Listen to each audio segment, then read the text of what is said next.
Okay, real talk. What if there was one thing you could do every single day that actually helped your body burn more belly fat? And it had nothing to do with some crazy diet or spending 2 hours at the gym. No detox tea, no supplements, just one small shift in your routine. Sounds too simple, right? That's kind of the point. Stick with me. Hey, welcome back, or welcome if you are new here. This channel is all about practical, real world weight loss for busy people, and honestly, a little tired of being lied to by the internet. No hype, just stuff that actually works. Alright, here it is. The habit is walking after meals. That's it. I know. Bear with me because the why behind this is actually pretty interesting. We are not talking about power walking or hitting the pavement for an hour. Just a relaxed 10 to 15-minute walk after you eat, nothing intense. So, here is what's happening in your body when you eat. Your blood sugar rises. That's totally normal. But when it stays elevated for a long time, your body gets a signal to store that energy as fat. And it loves storing it around your belly, which is great. Thanks, buddy. Now, research shows that even a short walk after a meal can noticeably reduce that blood sugar spike. When the spike is smaller, your body needs less insulin. And insulin is basically the hormone that tells your body, hey, store this as fat. Less insulin demand, less fat storage signal. Simple as that. Here is the other piece.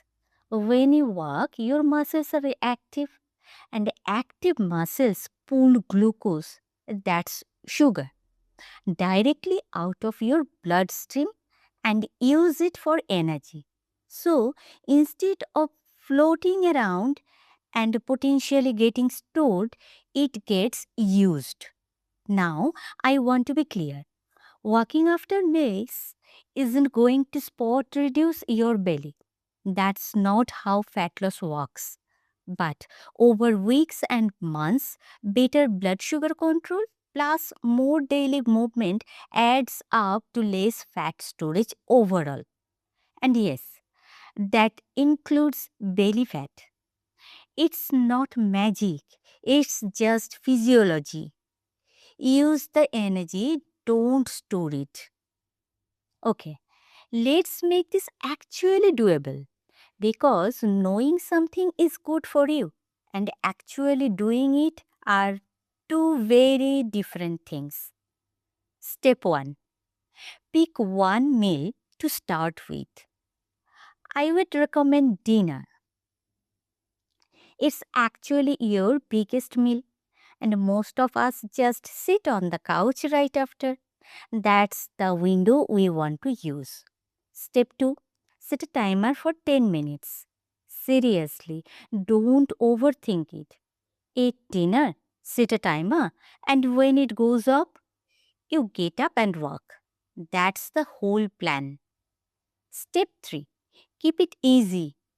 You should be able to hold a full conversation while you are walking.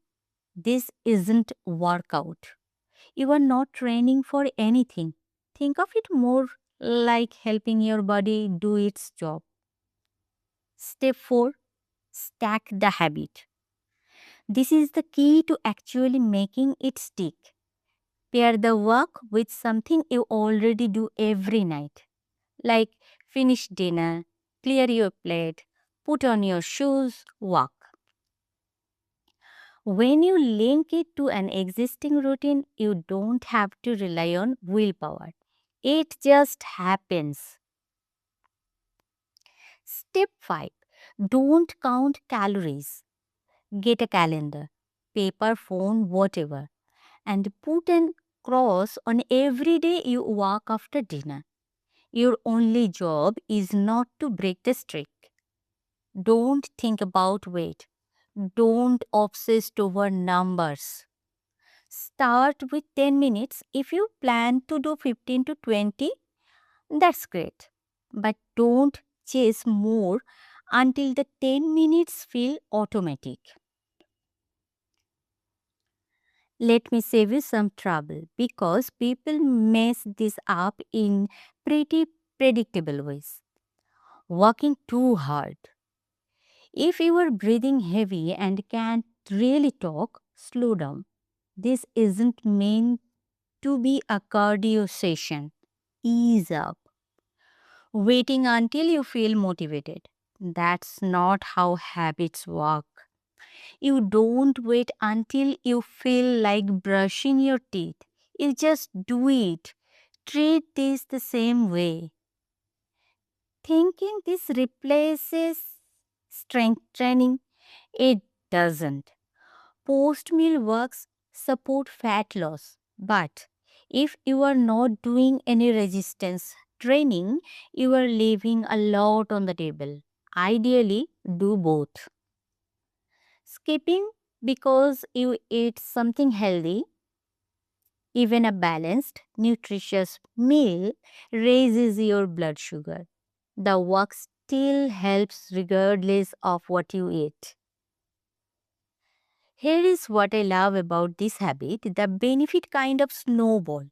Walking after meals also lowers stress, and chronically high stress means chronically high cortisol, which is directly linked to belly fat. So, you are tackling that too, kind of by accident. It improves digestion. If you are consistent with evening walks, a lot of people notice better sleep too. And better sleep regulates your appetite hormones, which makes it easier to eat well the next day. It all connects. This is not a quick fix. I will be straight with you about that. But it's one of those small, unsexy habits that actually moves the needle over time. One action every day, quietly compounding. So, tonight after dinner, just try it. 10 minutes. No pressure to be perfect. Just get up and move. And drop a comment below that just says 10-minute walk. That's your public commitment. And it actually makes you more likely to follow through. That's backed by research too.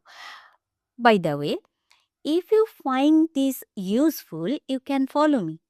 I put out practical science backed stuff like this regularly, designed for people with real lives and real schedules.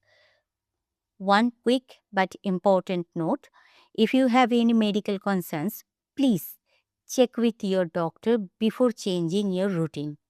Alright, I will see you in the next one. Go take that walk.